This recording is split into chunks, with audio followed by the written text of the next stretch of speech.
بهت گفتم که تو مرا دشنام اخورت کردی برادر. من همین ویدیو را من یا ویدیو داشتم من نه اکیس مویل فهمیدم من در تلگرام همین اسم شریف که هم کسیونا در ویدیو را دیدم من هوای در کامنتار نویسوندم فهمیدی در چیزی همین کروجان میگن چی نگن هوای در ما با چیز دوستم اشمو ما بینواد ما گناهگار بشم این هم بچه میگن بخشیش دوستم بخشیش خب خراشو سردار چند ساله ای؟ اگه ممکن یا اگه مایده باشیم یا کلون خیلی بگو تال چندی؟ تو نگاه که برادر نگاه که ده برادر نگاه که 34 درفته اونا شو برای به عقل نشده که به عقل میشه برادر السلام علیکم برادر عزیز شیرون هر چخلین سوزاکین خوباکین دواسون گوشین تن گوشین برادر عزیز خواهش میکنم از شما همین نوار ده کنسا تماشا کنین معقولتون شد برادر لایک شمونین معقولتون نشد هیچ پرست همونه نیخه تب نویسون برادر عزیز چی در کرد دشنو مأخورت کردم بعد دشنو مأخورت فراموش نکن برادر عزیز موتیواسیون من نمیش کنه برای که موتیواسیون من را پروردگار الحمدلله بقوت کرده نگاه کنین ده برادر عزیز من حیران هم بعضیت میشم مثل این هم برادر وری اینا نگاه کنین که دشنو مأخورت کرد ما اول گفتمش که برادر در کار نیست نه که دشنو مأخورت بچه گومش کن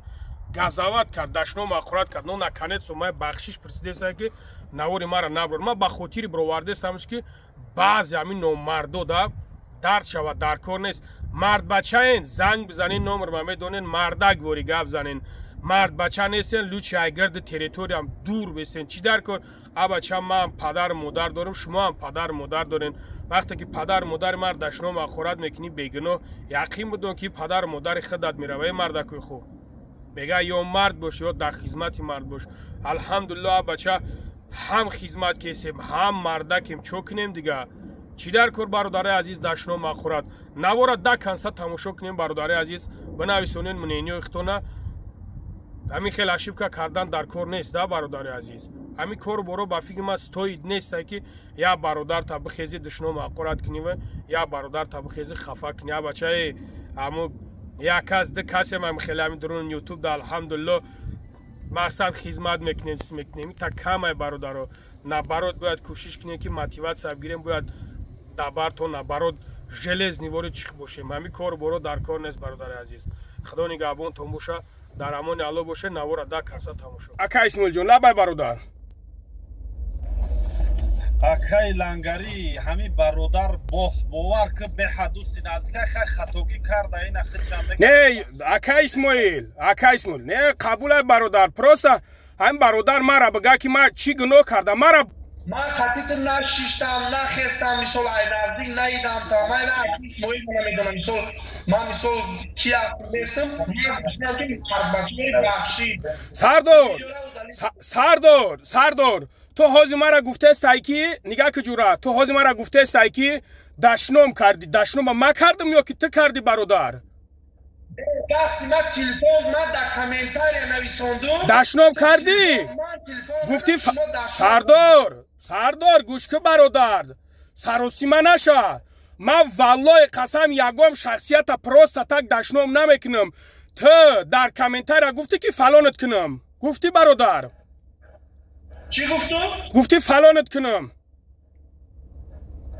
همون کامنتار روی کنی سردار من مرد بچه هم من پشتی کامنتار نمیگردم من برای خاطر گفتم که من مردک باری میام با پشتر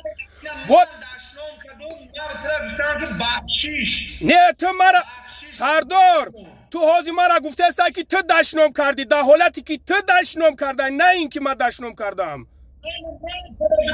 در کامنتار من کردم بخشیش مثلا بخشیش خب خراشو سردار چند ساله ای؟ اگه ممکن یا اگه مایده باشیم یا کلون خیلی بگو تال چندی؟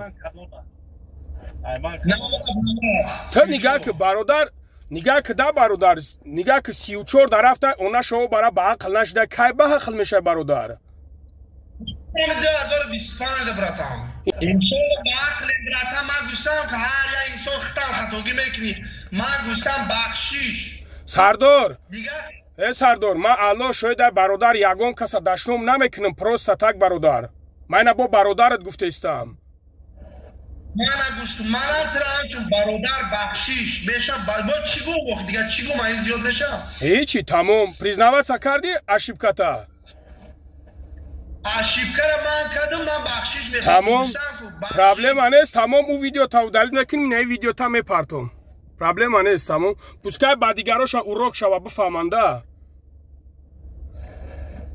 خب برادر برای که من مرد بچه ورترا گفتم بیا مای پیش و بخرم تو گفتی نه دشنو مخورات کردی و هوی خوردی پرابلم نیست شبران تو همون ویدیو را udalить میکنی ما او ویدیو را udalить میکنیم میشم میمونم چی بانه کنش نه هوا بران پرابلم نیست براد هوا نه چی در کنه یک ویدیو را چی در کنه میمونی شبران نو چی در کنه ما نه من ترا گفتم تو خود گفتی که مرد بچه واری گفتی من مرد بچه واری ما مرد بچه واری گفته استم اوخی یگام جای چیش نیست برادر مرد بچه واری ما رفتار دارم ما یگام کریسوفسکی خود کاگیم برادر اگر کرده باشه مگو کرده ну вот конечно برای چی публичный дышном میکنی публичный дышном کردی برادر публичный должен отвечать کنی проблема نیست брат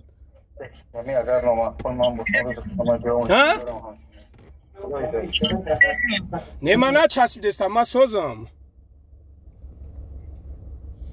شو پرابلم نیست سردار برادر من تنبالی ترا فهمیدم که تو با کورای خوب دب دسته کورای خیریوی دب ده بچه به عقل بده وود ای بچه به عقل ما ای بچه به عقل سردار ای بچه به عقل ما این خیلی بشنویم ای یوشوش دیگه چی گیله کنیم من گوشتم که مرده گوری من گوشتم که بخشیش تمام برادر من به اینترنت ها در نست کنده من به کار در نستیک نه او ویدیو تمه گیریم این ویدیو تمه منو سردار که من گناه که من نویسم این کامنتاریا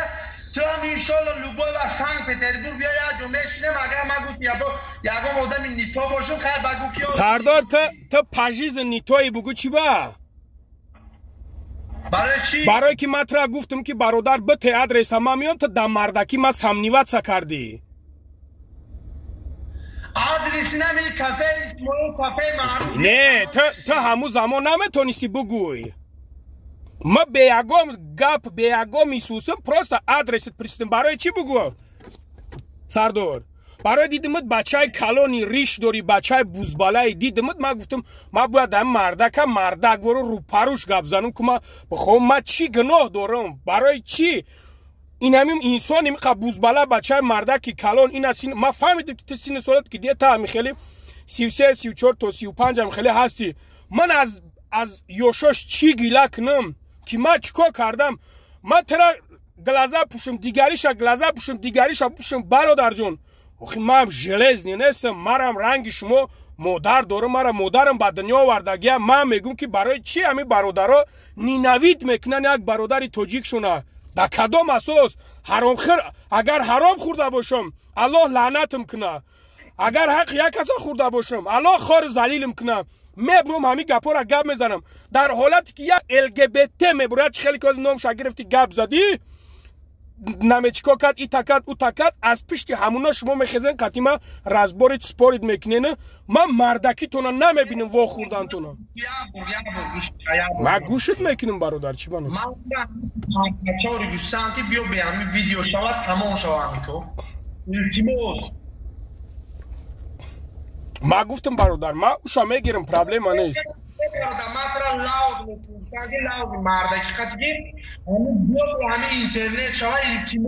ما اوجه برادر ما تو اینترنت قدی گرفتیش کود نخواستی قطیما دل نگاب زنی خشرو سپاکوی نخواستی کو براد تو مردکی تو خیلی مردک هم هستی گفتی کو تو قختون این مردک ای برادر چی در کنه اودن چی در کنه هزار رحمت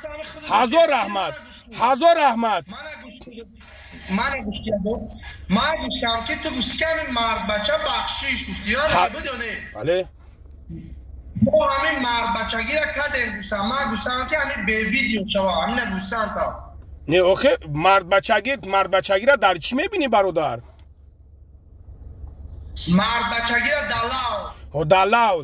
لوز برای چی اول قطید گپ زدم گرفتی چور نکردی توش سبب داشتم اقرات کردی چور نکردی تو مردکی چی گفتی تو مردک هستی خیلی جرأت هم داری گفتی برادر من گفتم که همین گپ خشا نکنه من گفتم که بخشش همین ویدیو را بیاوردم جو خلاص اگر نخواهی ببرو جورا من پالبوم ویدیو تا میپرتم پالبوم میپرتم ویدیو تا جورا من همین آدم یگون گپ نگفتم من یگون دشنام گپای چیش نگفته بودم پروس من مرد بچه وارو خواستم قطیش گپ زنم که مقصد همی خیل کد برادرو من ژلزی نیستم من الان شویده برادرو مرا حرام خرم هم گفت تمام گپ هم گفت من فقط یک گپش گفت می مردک خوب مرد بچه ای ادرس تب گفت یا پیش قطید گپ زنم تی خیلی جرأت هم داری تی خیلی برادرو الحمدلله مورا مادرمون نر به دنیا تولد کرده یعنی نر و پدر مادرمون نصیحت مون میکنه الحمدلله این همین خیشه نه خدا حافظ برادر اشیب که پروسا این آدم سمنیوت سا کرده مردکی ده من الحمدلله تو امروز